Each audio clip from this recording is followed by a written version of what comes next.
Sasako Sasayangko Papua. Saat ini saya bersama dengan Ibu Ketua KPU Provinsi Papua Selatan ya. Luar biasa.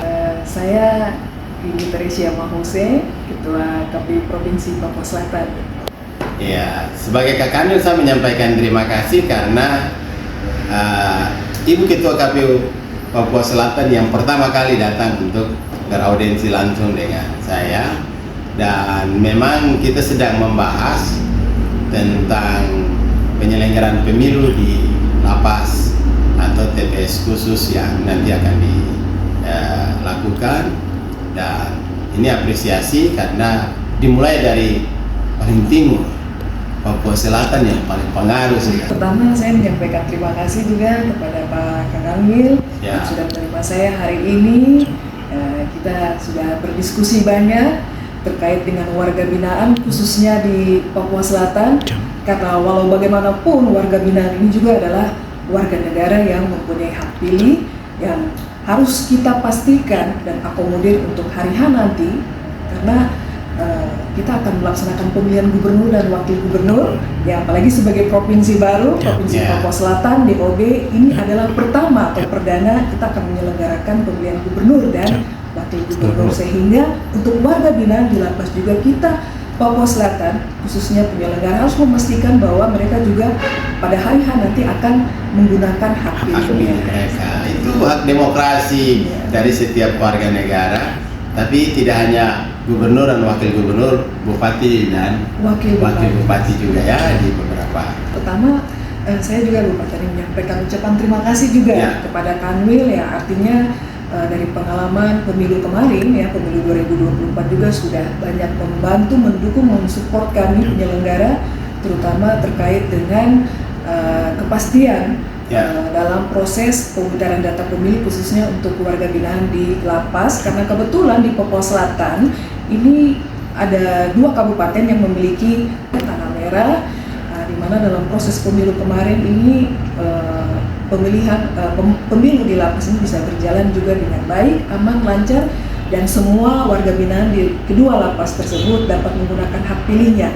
Nah, memang ada beberapa kendala yang ditemui di lapas. Pertama terkait dengan KTP elektronik. Nah, banyak warga binaan di lapas yang belum memiliki KTP elektronik.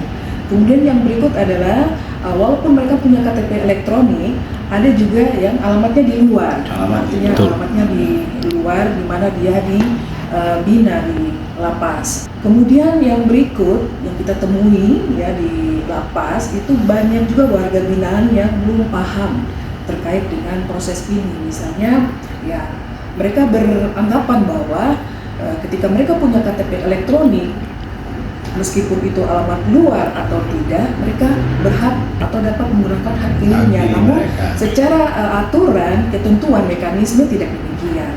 Ya, bagi mereka yang punya KTP elektronik di lapas, warga binaan, itu mereka dapat menggunakan hak pilihnya itu sesuai dengan alamatnya. Misalnya mereka di lapas Merauke, berarti alamatnya harus di alamat Merauke. Sehingga mereka bisa menggunakan hak pilihnya. Tapi kalau alamatnya di luar Merauke, misalnya Boven di Gul, berarti mereka tidak dapat menggunakan hak pilihnya. Namun itu bisa dikondisikan atau diatur. Misalnya mereka mau memilih di lapas Merauke, berarti KPU akan mengakomodir dengan mengurus mereka pindah memilih. Pindah wilayah memilih. Karena sistem yang digunakan by name, by address ya. Jadi ya ini sebuah tantangan. Karena tentu yang tinggal di lapas itu beragam warga masyarakat dan juga datang dari berbagai tempat. Tidak hanya di sesama kabupaten yang ada di Papua Selatan, bisa saja dari luar, termasuk dari Sulawesi, dari Jawa yang belum melakukan perpindahan data KTP dan melakukan tindak pidana.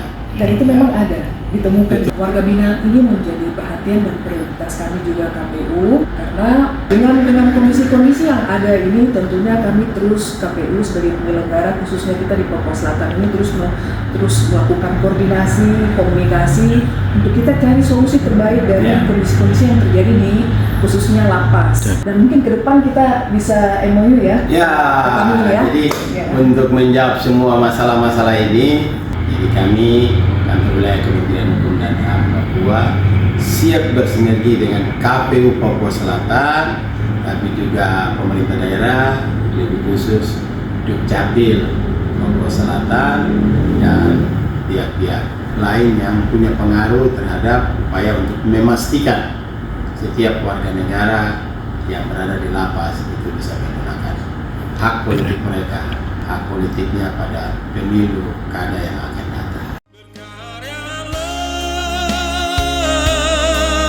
Untuk